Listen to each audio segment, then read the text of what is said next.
This is the X-Zone Broadcast Network, broadcasting worldwide on broadcast affiliates and satellite program providers, including CNN Broadcast Network, Sirius Satellite Network, Star Media, Good News Radio Network, Angel Broadcast Network, Wiki Broadcast Network, and WPBN TV. For more information on the X-Zone Broadcast Network, visit us at www.xzbn.net.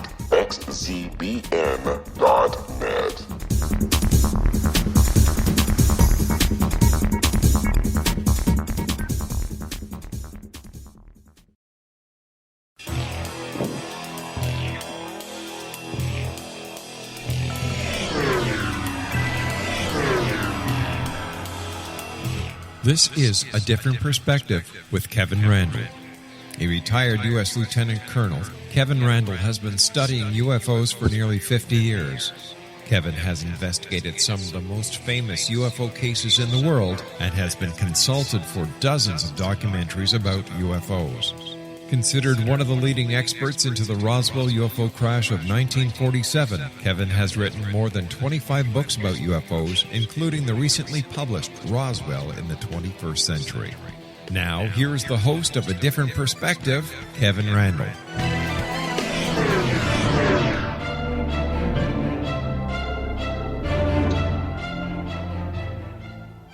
And welcome. We are back, and I have a special guest with me today, Carol Rainey. I cannot believe I said it. Carol Rainey. I'm going to read this because her bio she sent me is rather impressive and rather long. Carol Rainey is a writer and a filmmaker who has produced, written, and directed award-winning PBS and independent documentaries on medicine and science. She was awarded grant funding for 15 documentary films from the National Institutes of Health. Once the films were complete, Rainey developed marketing and distribution strategies for the new products. Her narrative short film, Momma Gets Her Ready, won a National Endowment for the Arts Regional Fellowship and toured European museums with Los Angeles contemporary exhibits. She was married to the basically world-famous artist and the UFO researcher Budd Hopkins from 1996 to 2006. She co-authored with him the nonfiction book Sight Unseen, Science, UFOs and Transgenic Beings. In Sight Unseen, paranormal experience is used as an entrée into the complex and startling breakthroughs in such fields as transgenics, bioengin-eering, neurobiology, and quantum physics. Rainey was a featured speaker at the Cosmos and Consciousness 4 in 2008 and at the International UFO Congress in 2004. And she has appeared in radio satellite tours on Westwood Run and ABC Radio. She lives in Brooklyn, New York. She brings to the table insight into the abduction phenomenon that she studied with Budd Hopkins. She was producing a documentary film about his work, and so she knows an awful lot about UFO abductions. She's also mentioned that she had been a member of on the board of advisors for the Intruders Foundation, but she resigned because she saw the research had stagnated. It hadn't gone anywhere, which is kind of something that Russ Estes, Bill Cohn, and I have discussed in the book, The Abduction Enigma, about how research really wasn't going anywhere.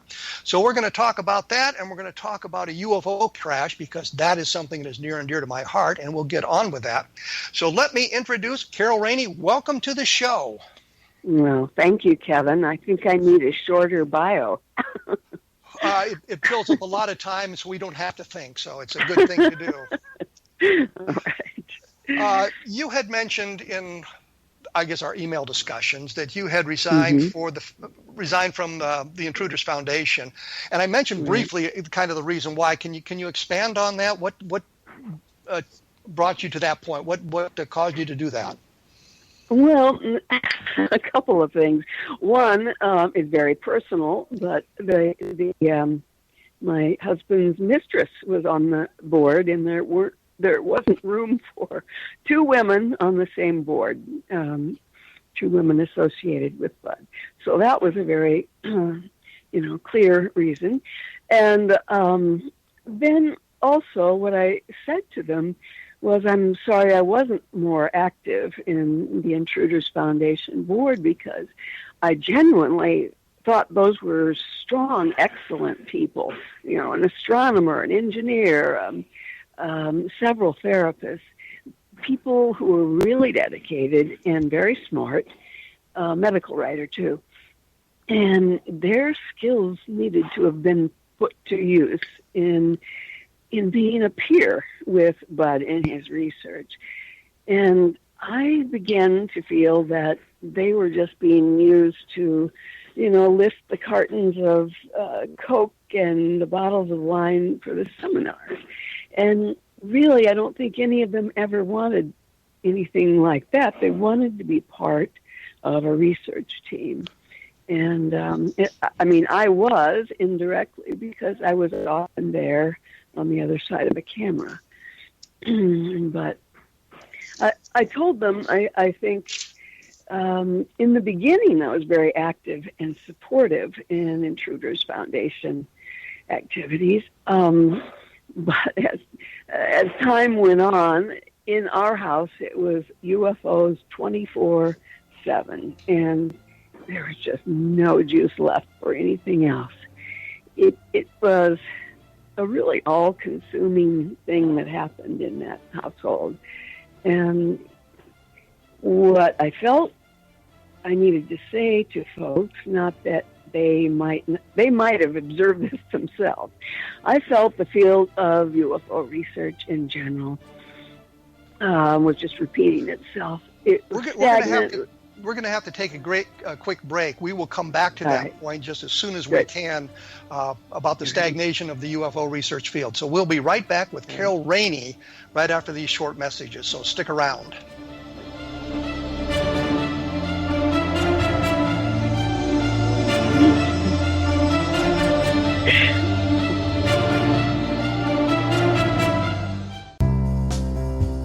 Gibbs A. Williams, Ph.D., is a practicing psychoanalyst, supervisor, researcher, and author in New York City. Much of his life has been dedicated to understanding nature and the uses of meaningful coincidences or synchronicities. His radical and original non-Jungian, non-mystical, non-magical theory of synchronicities illuminates much of the fog surrounding this challenging and perplexing topic. His ideas and manners are fresh, presented in a style that is both entertaining and highly informative.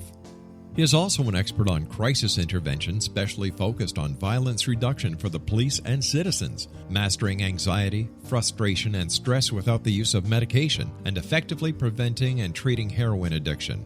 Dr. Williams can be contacted at his email address at gwwilliamsny11@aol.com or visit his website at www.drgibbswilliams.com.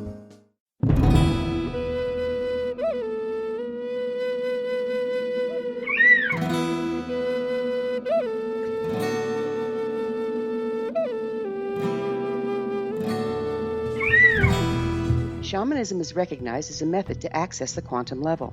Mastery of shamanic skills puts spiritual information and healing power into your hands.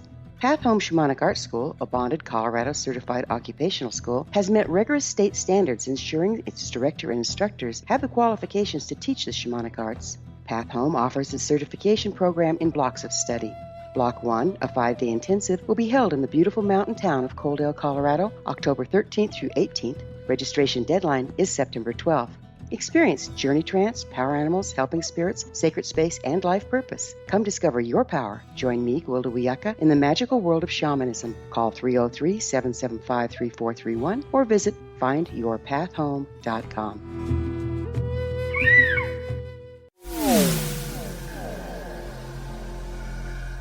This is Kevin Randle. For nearly 30 years, I have been investigating the case of the Roswell UFO. I have interviewed hundreds of people and stood on the crash site.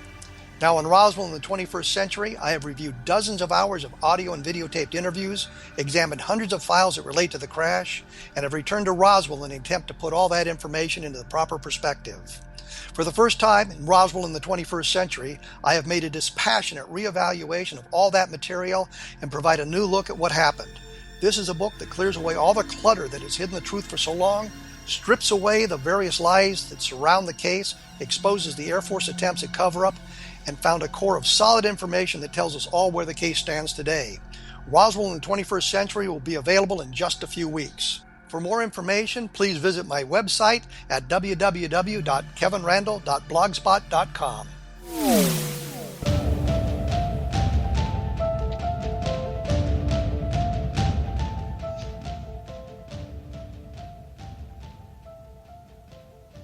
We are back with Carol Rainey, who was a member of the Intruders Foundation, who's been doing abduction research for many years, or had done abduction research for many years. You can find her at www.carolrainey, and that's Rainey, carolrainey.com, if you want to know more about her work and what she has done. When we left, we were kind of talking about the stagnation of abduction research, and I think all UFO research in general, a topic that I've touched on in other places and other times. Carol, what exactly did you see as the problem with the abduction research? Where was it stagnating? It hadn't grown into any better way of doing research. It was just the same stories were told over and over. As people came into the living room and sat down and did the intake interview with Budd, I'd hear the same stories over and over, and just the names, the dates, and the places changed. So it really wasn't that fascinating after a while. You're kind of rolling your eyes a little bit and feeling restless. But, if I felt that the methods of measuring and quantifying information were getting better, I might have stuck around. But nothing like that has been put in place to my knowledge. It might have changed. I am not, firmly in the middle of the UFO community anymore. So I don't know. Somebody may have done that. When you say you were hearing the same stories over and over again, did you get a feeling that they were concocted in some way, that while the person might truly believe what he or she was saying, that the story wasn't really based in reality? Yes, several times. One was with two witnesses, alleged witnesses, 22 and 23, to the Linda Cortila case. One of them, as I was taping, just said to Budd, it was only when he read Witness. Now, this was 12 years after the event happened. He said he read Witness, and all of his memories came rushing back. And then he just parroted the book back to Budd. And that person then got later put up on the podium at an Intruders Foundation event where people paid, I forget, $25 or something to come in. And I just thought that I was just overwhelmed by that. People shouldn't have to pay for charlatans, basically. And there was another one along those lines. But, almost everybody who came in carrying either a Dave Jacobs book or one of Budd's books under their arm. So they came in pretty well established in knowing the right answers to how they should be feeling about all this. And, well, when you say right answers, I'm struck by something that John Mack had said. He said it to Russ Estes and Bill Cohn on videotape, and he said it to Bryant in his book on Close Encounters of the Fourth Kind, which he was struck by sort of a marrying of the abductee to the researcher. In other words, if they believed in cold calculating aliens, they ended up with Budd Hopkins. If they believed with aliens in the Eastern philosophy, they ended up with John Mack. And if they were hybrid invaders, they ended up with David Jacobs, which would suggest that there's an implantation of the belief structure of the researcher in that specific abductees. Is that kind of what you're saying? Absolutely. I have an audio taped support group session, the first one I was ever at, and I was really disconcerted by the way it was run. Now, remember that I was coming from close to 4 years of working with a rather large institute of many epidemiologists. And the money came from the National Institutes of Health. So I got very familiar with the way that research was set up. And that includes the way you set up support groups to gain information on how regular people feel about something, or how they're eating, or how they're, weighing themselves. But there's a protocol for that. And the first thing is, do not talk. You do not tell the participants of the support group what it is that you want them to say. And it has to be as pristine an environment as possible. But what would happen in the support groups that Budd did is he would ask a question, and then he would immediately jump in totally full of energy and enthusiasm, which is why he was a really sweet, infectious guy. I mean, his energy was infectious. It was wonderful. But so he'd jump in to answering the question by telling the people at the support group, whether it was, 25 or so people it might be, but he would tell them about a case that he was really interested in right now. And it sort of set the stage for what people would then be rewarded by feeding to him. Well, when the people came in to these to be interviewed by Budd, whether it was in a support group or individually, you said a lot of them had read Intruders. Is that suggesting they were sort of primed into specific philosophy, or they believed they had been abducted and they just wanted Budd to validate what they believed, or were they truly concerned about some aspect of their life that was maybe going awry and thought this might be an answer? I would say the latter most often. People would come because what they're reading or seeing on television suggests that whatever it is that's bothering them, the inability to have a relationship, or inability to hold down a job, or why you're scared of clowns, or why you never go to the dentist. There was some element of disruption in normal life that they thought maybe the alien abduction phenomenon might explain.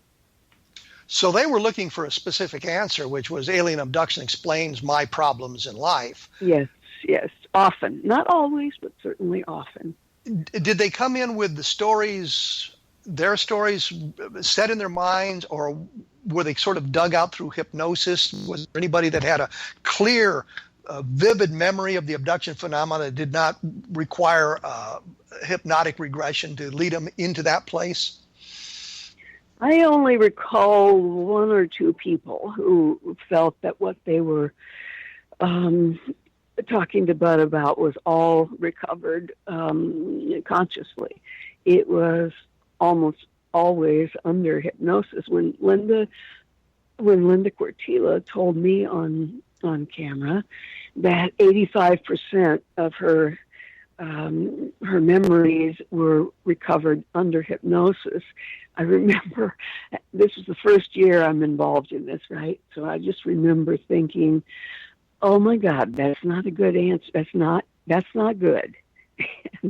And, in fact, it turned out, in my way of thinking, to be really unfortunate that is how she got her material. Well, Budd, I think, originally used somebody else to conduct the hypnotic regression sessions, but then he began conducting them himself. So what sort of training did he have to do to perform hypnotic regressions?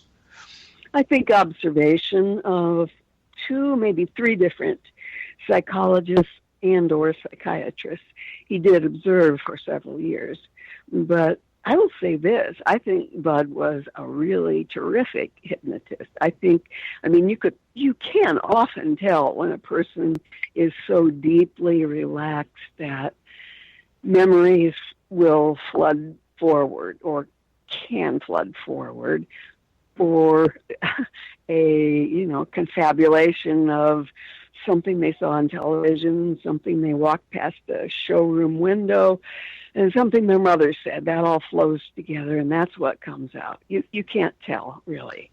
But he was very good at getting people down into that deep level where they almost sounded drunk. There was a slurring of the speech and a slowness, and people really were turning their... It's a little bit like if you go into a virtual reality headset, you end up turning your body this way and that and peering forward and looking down at your feet because you think something's coming. Well, people who are deeply in a trance will do a lot of that. And, to me, that was interesting that I could see that happen. Did you get a feeling that Budd, when he was conducting the hypnotic regression sessions, you get a feeling that he was kind of leading the people into where he wanted them to go as opposed to just gathering the information? Yes, it's a complex question. It is, because I absolutely won't say that that's what he did in every occasion. But there were some pretty egregious errors of leading that are hard to let go. And one I wrote about, posted fairly recently on Jack Brewer's blog. It was the Budd's hypnosis with briefly a very famous singer who had a brain damaged and very deformed daughter. And the woman, when we went to visit her, said that the girl was having all of her 24 dysmorphologies were being reversed. And I'm thinking, oh no, that isn't medically possible. I mean, you can't reverse engineer a medical birth defect, but you can work with the problem, as in taking drugs to, lower the edema or getting the person to exercise so if they can walk on their own. You can help with those handicaps. Was the singer the abductee, or was the daughter abductee, yes, or were both of them? No, it was a singer.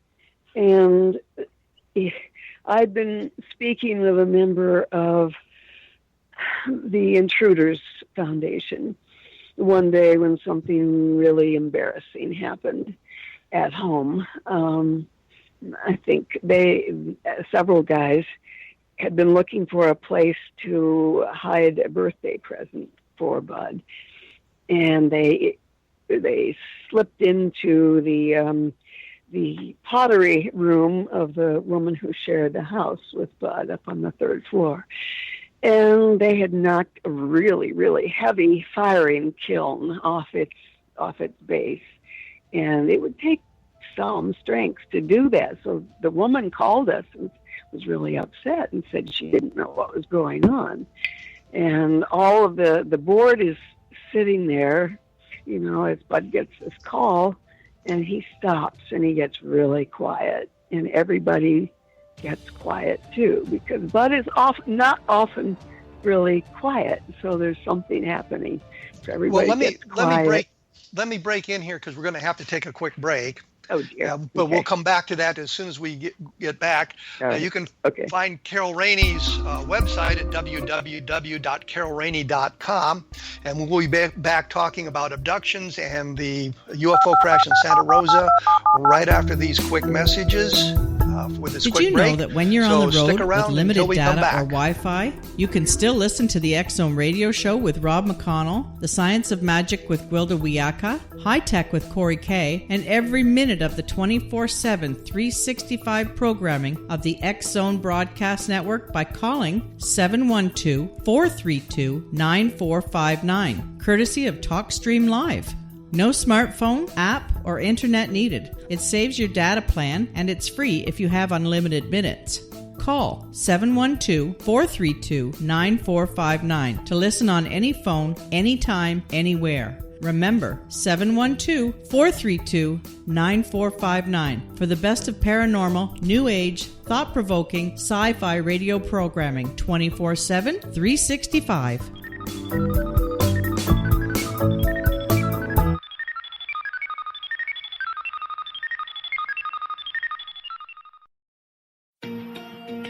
Wouldn't you love to know the secret to everything?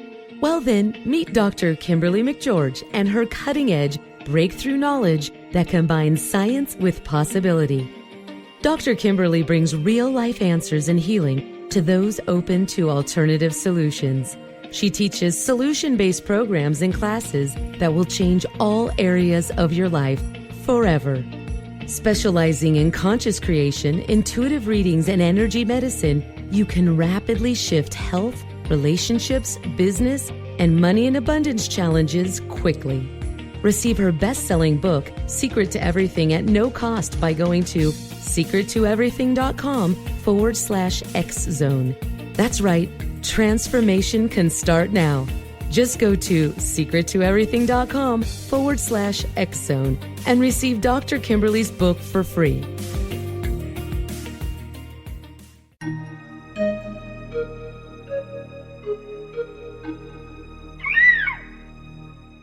While science pursues fact, magic accesses the quantum level, bridging random facts to form truth. As long as science and magic remain separate and polarized, the truth cannot be known. I'm Gwilda Wiyaka. Join me on the Science of Magic radio program, dedicated to unification and evolution of consciousness. During each episode, I'll be speaking with experienced and respected scientists and mystics. From astrologers to astronomers, from medical doctors to shaman, the scientific method to dowsing and intuition, we'll weave together information from seemingly divergent practices to promote unity and enlightenment.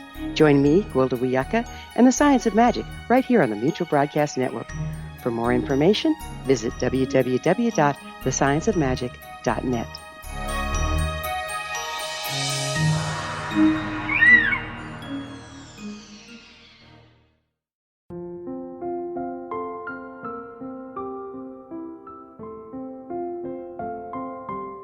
I am Dr. Carl O'Helvey, founder, president of a new cancer foundation focusing on evidence-based physical, mental, and spiritual interventions, including natural cancer cures, prayer, meditation, affirmations, nutrition, and other related holistic cancer prevention and cure modalities.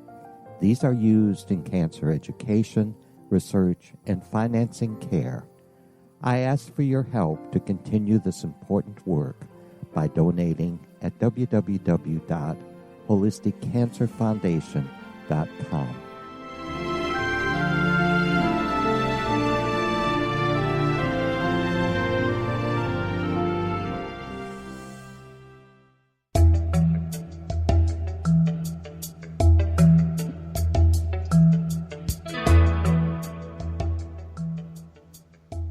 And we are back with Carol Rainey talking about abductions. You can find her website at www.carolrainey.com. And when we took our break there, we were talking about three burly guys trying to hide a birthday present for Budd Hopkins in the home of the woman who had been abducted. And they knocked her kiln off center, or off kilter, you might say. So Budd was upset about this. Well, he got a phone call from the woman we shared the house with, and she was upset, saying, "How did my kiln get moved?" And he was sitting in the middle of, all the board members were around, and he got really quiet, and everyone listened, and he said, "The aliens did it." And he said they did that to show that they are present while you people are sitting here. And I remember feeling mortified. And I didn't know who had moved the kiln at that point, but it just seemed way too pat an answer. So after the meeting was over, I spoke to one of the board members and I said, "Oh, what do you think was going on there?" And he said, "Well, clearly, Budd is way too credulous to be doing this kind of research.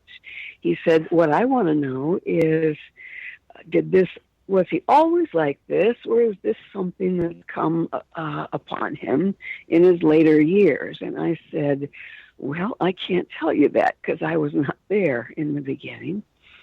And so, I forgot to tell you an important part, is that sometime after Budd said the aliens did this to show their presence in the house, a few minutes later, two of the guys spoke up and said, sorry, I just need to correct you on this. We think we knocked the kiln off. We were hiding your birthday gift in it. So that's when. So later, the friend of mine said, it's just too credulous. What is going on here? And did this always happen? So I had been to the house of this singer, and it was a pretty disastrous meeting. But I went and listened to the tape from 10 years earlier when he first did hypnosis with this woman who had the unfortunately brain-damaged child. And, she was very thin-bodied with a sort of a big head and big eyes.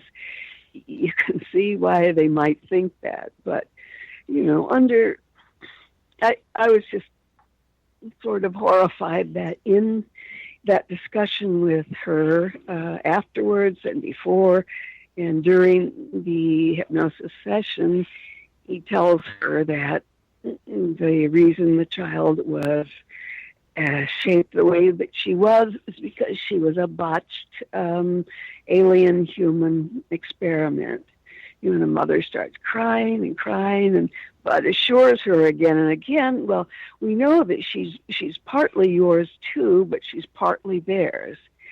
And under hypnosis, he directly says to her, did they implant you with their seed? And she hadn't been saying anything like that up to that point.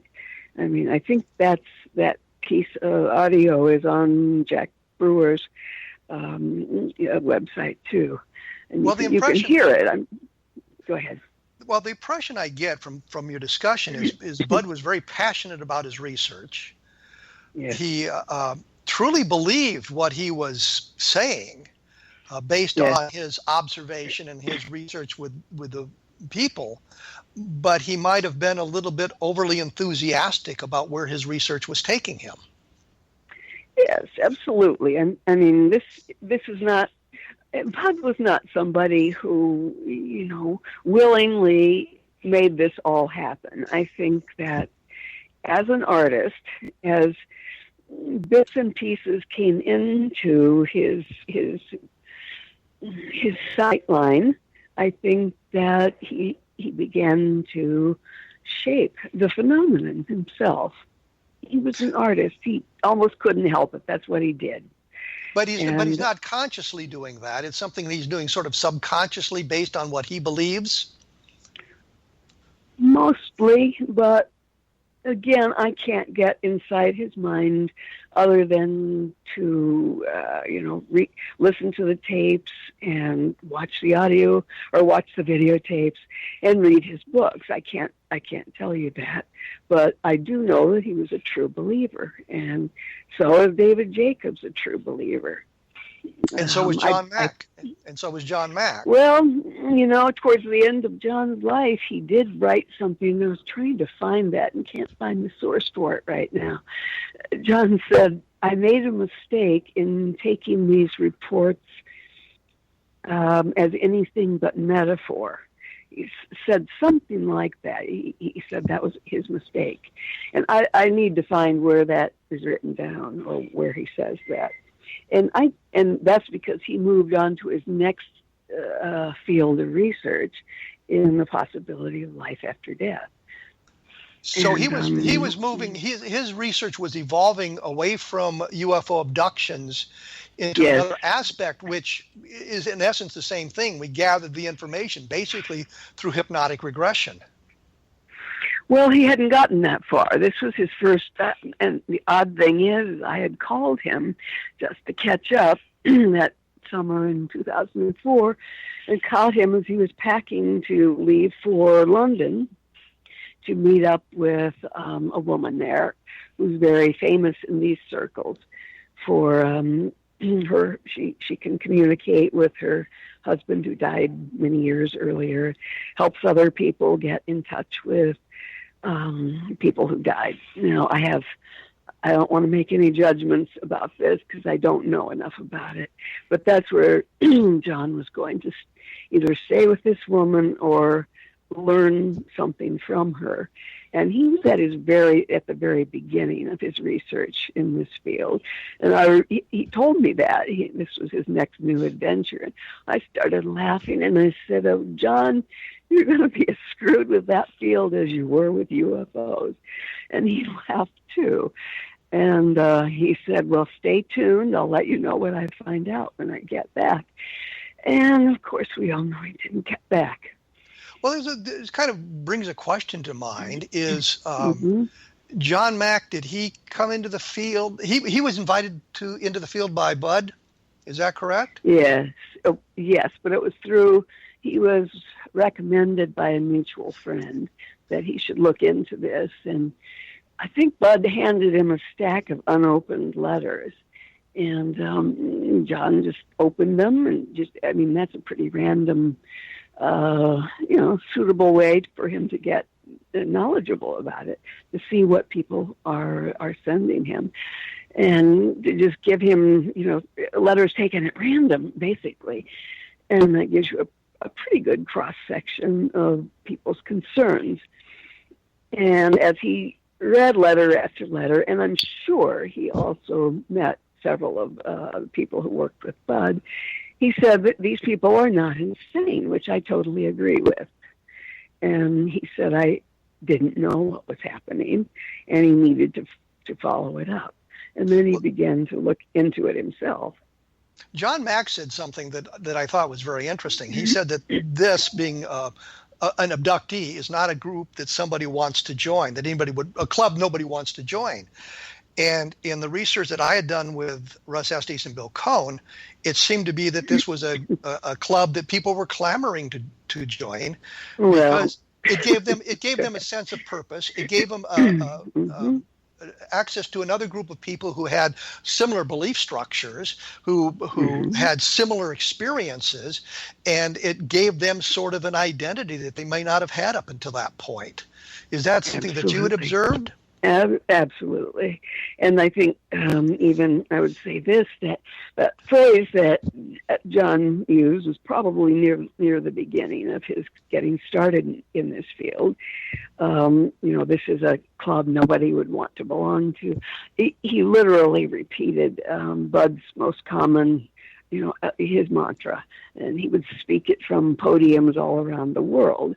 And I noticed that both John and Dave Jacobs have used Budd's statements literally unchanged, many of them. And I think it's because Budd was extremely good in language, in being able to, speak convincingly and with a sense of integrity, so that people who heard something that explained a really opaque and delicate thing like this phenomenon, they would latch onto that phrase and just repeat it themselves.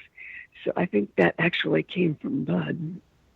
I heard John Mack say it a couple of times. I don't know where it originated, but it struck me, and it was something that, as I said, we were doing our research. It seemed that people were clamoring to join the club because of, and then they would do outings. They would go out on picnics together, or take outings together, and all of that. So it's a club that you wanted to join, and your membership had to be remembering an abduction experience. The other thing. No, I absolutely agree with you that. I mean, there could be traumatic, awful experiences people might remember, but ultimately it as you said, it does give them a new community, and it gives them, the beam of the. And I will say, Budd was very good at this too. He was a father figure to I don't know how many people.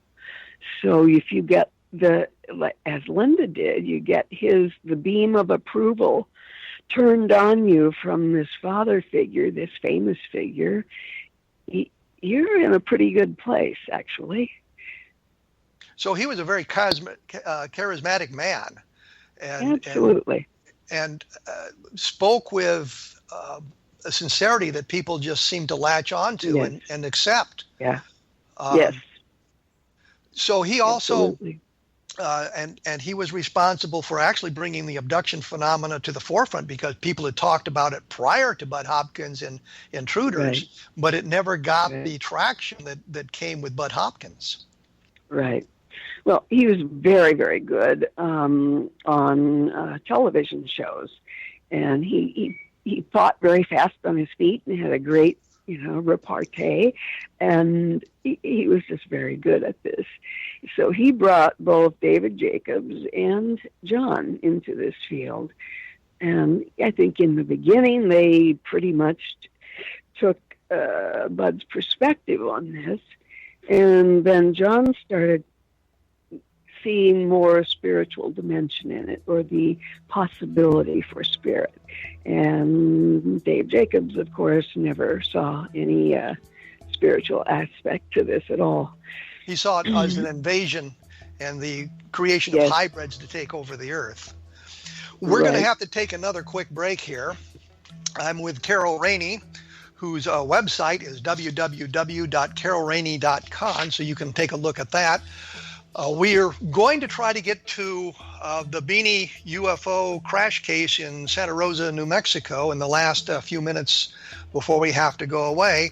I did write about that in the book Crash When UFOs Fall from the Sky, so you can take a look there. And I also did something on my blog, which is at www.kevinrandle.com. But we will be back with Carol Rainey in just a few minutes, right after this.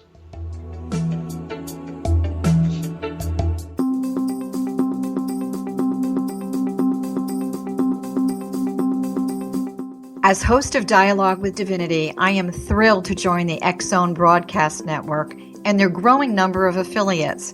My quest for a connection to the divine ignited my successful career path as an international spiritual counselor for over 40 years, an author of 4 books, and well-known metaphysical educator. My clients call me their spiritual mama. So my job is to offer you a radio show to help you grow spiritually with wisdom and get specific tools from guests who are experts in their field. Tune in to Dialogue with Divinity and be part of the conversation with Spirit.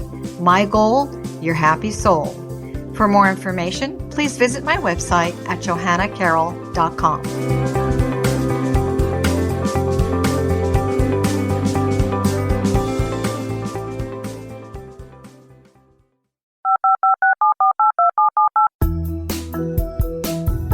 Did you know that when you're on the road with limited data or Wi-Fi, you can still listen to the X-Zone radio show with Rob McConnell, The Science of Magic with Gwilda Wiyaka, High Tech with Corey Kay, and every minute of the 24/7, 365 programming of the X-Zone Broadcast Network by calling 712-432-9459, courtesy of TalkStream Live. No smartphone, app, or internet needed. It saves your data plan, and it's free if you have unlimited minutes. Call 712-432-9459 to listen on any phone, anytime, anywhere. Remember, 712-432-9459 for the best of paranormal, new age, thought-provoking, sci-fi radio programming 24/7, 365.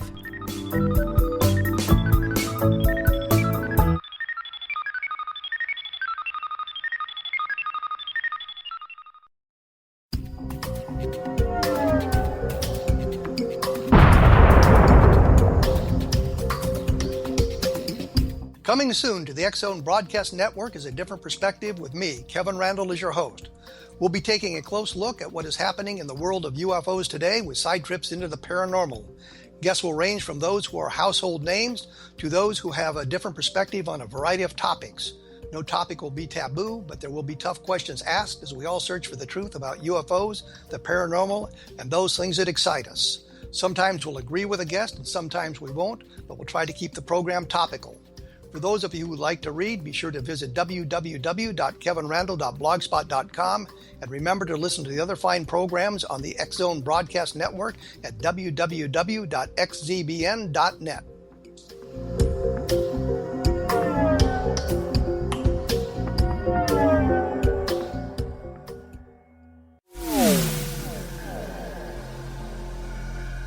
This is Kevin Randle. For nearly 30 years, I have been investigating the case of the Roswell UFO. I have interviewed hundreds of people and stood on the crash site.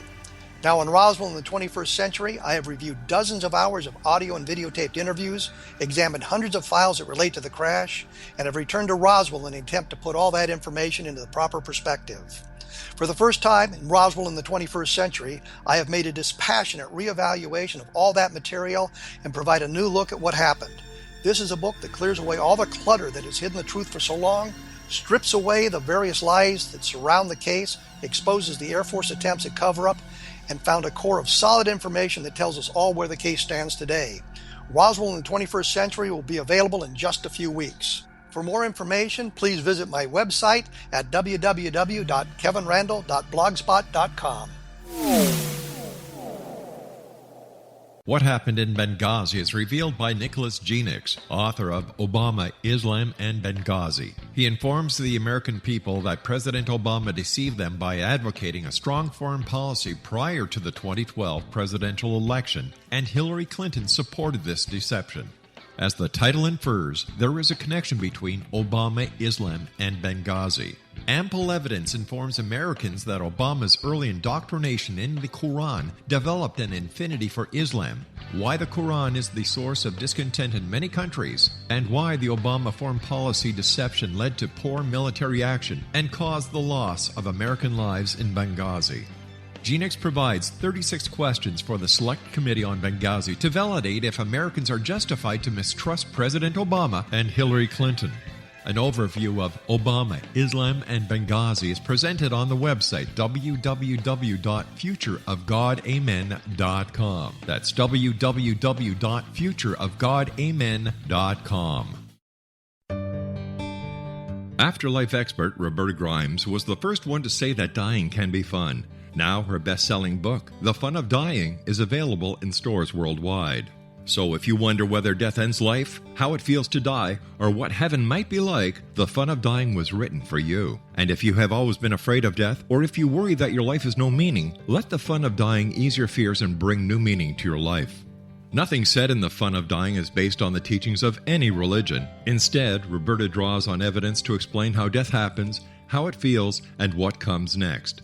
A lot of the best death-related evidence was produced in the first half of the 20th century. When it is put together with recent discoveries, it tells a consistent and amazing story. Roberta Grimes blogs and answers questions at robertagrimes.com. Her wonderful book, The Fun of Dying, is available on Amazon and at stores worldwide wherever books are sold.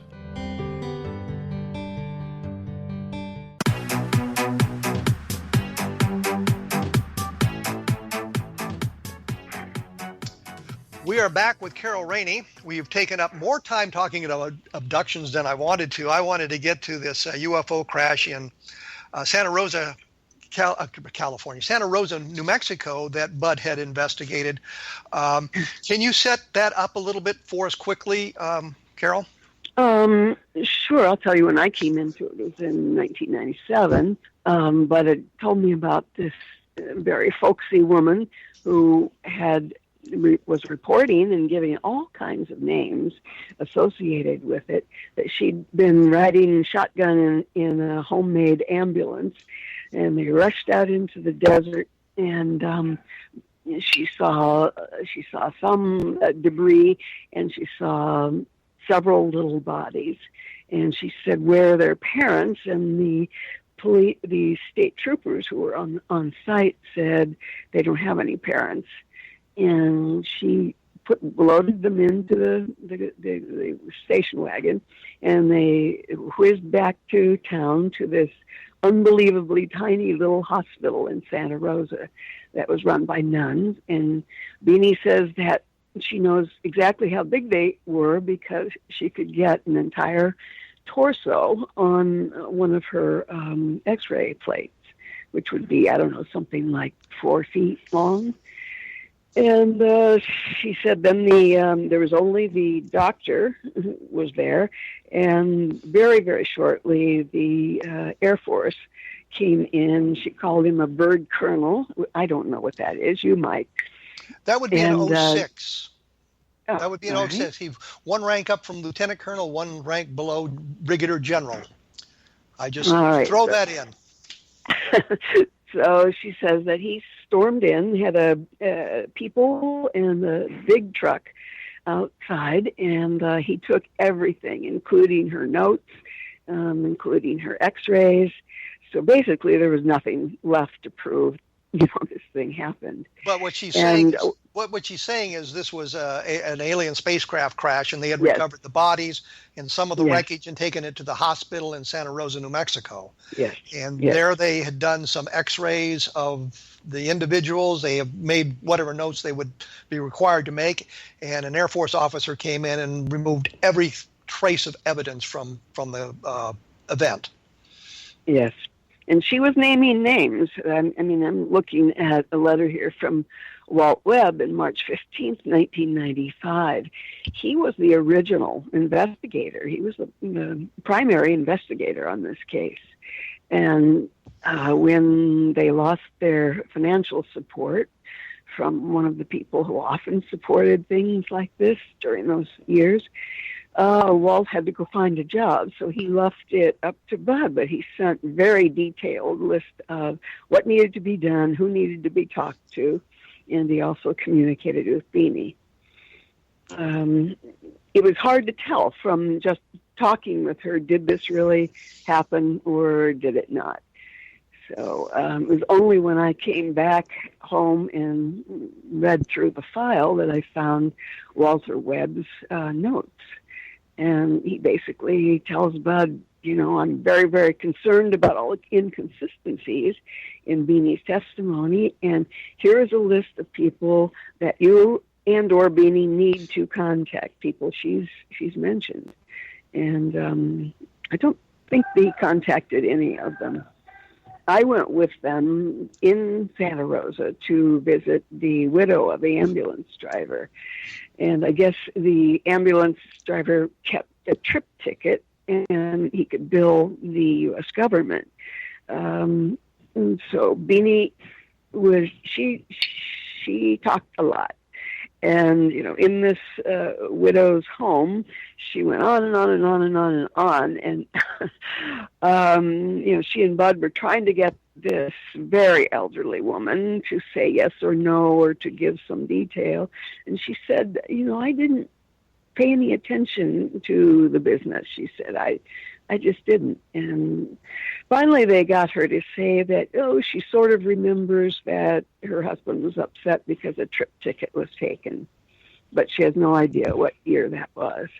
So that's the only confirmation we have for that, other than Beanie's report.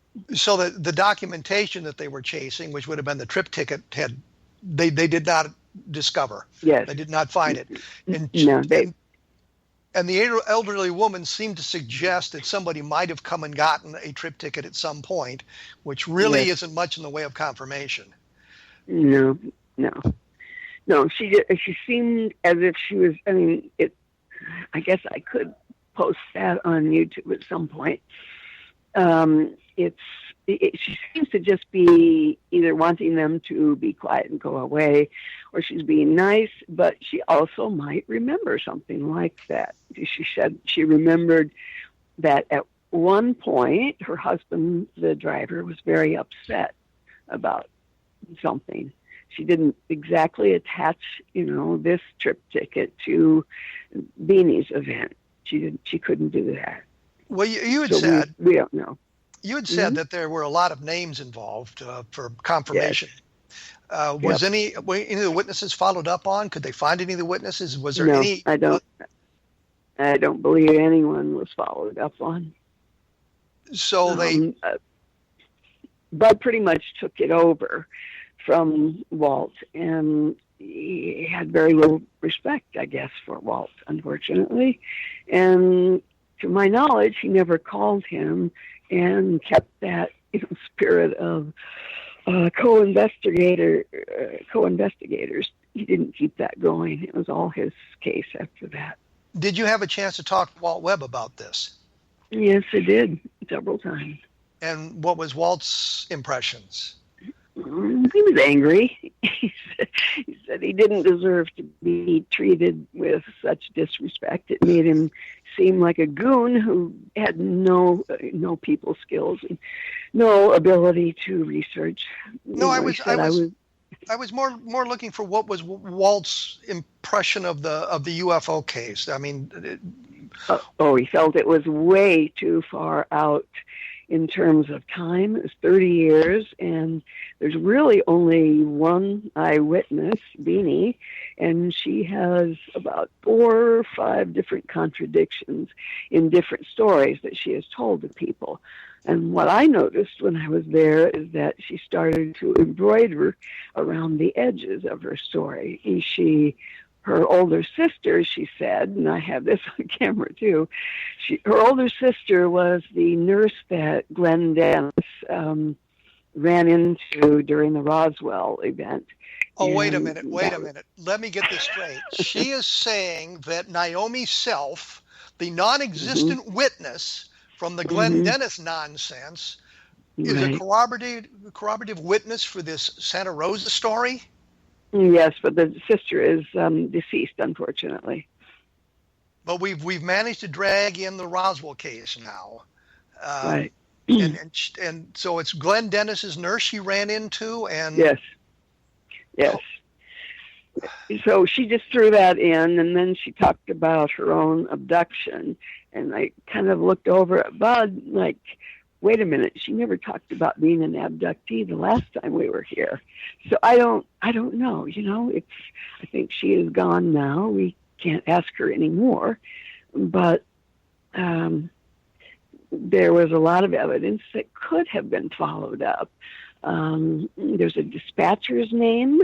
There are 2 state troopers' names.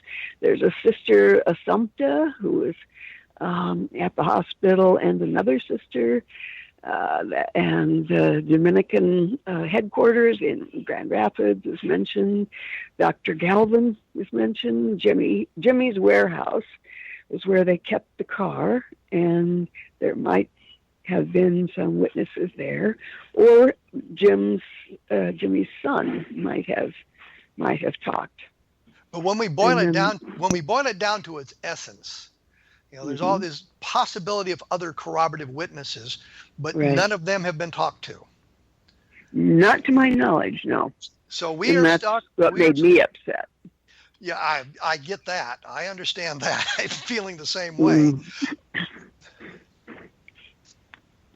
Well, I had made a short film out of it, and he went out on the road using that as his what do they call it? His PowerPoint, in a way, to attract people to the story. But when I got in the folder and found Walt's notes to him, more than notes, long letters saying this witness, and that one, and I knew they hadn't been talked to, or they certainly weren't anywhere that I'd been told. I said, how is this proof of a crashed saucer? Doesn't prove anything. But her case ends up in Ryan Wood's book about crashed saucers. So it becomes part of history. But it isn't. It's created history, and that is really annoying. I don't know how the UFO field is going to get itself into mainstream research that's respected if this kind of crap goes on. Well, we're going to have to end it here, I'm afraid, because we were just really out of time. This has been absolutely fascinating. I would like to have you back at some point, and we can maybe do a little bit longer program and go into some of these things a little bit deeper if you're willing to do so. Okay. But I can. I'm just absolutely fascinated by this whole thing, especially the way some of these things have collapsed. You can read more about or learn about Carol Rainey at www.carolrainey.com. And the case for the crash in Santa Rosa, I published a synopsis of it in April of 2011, I believe, that gives you some of the details of it. But just put Santa Rosa into the search engine and you'll get it. We will see you next time on A Different Perspective.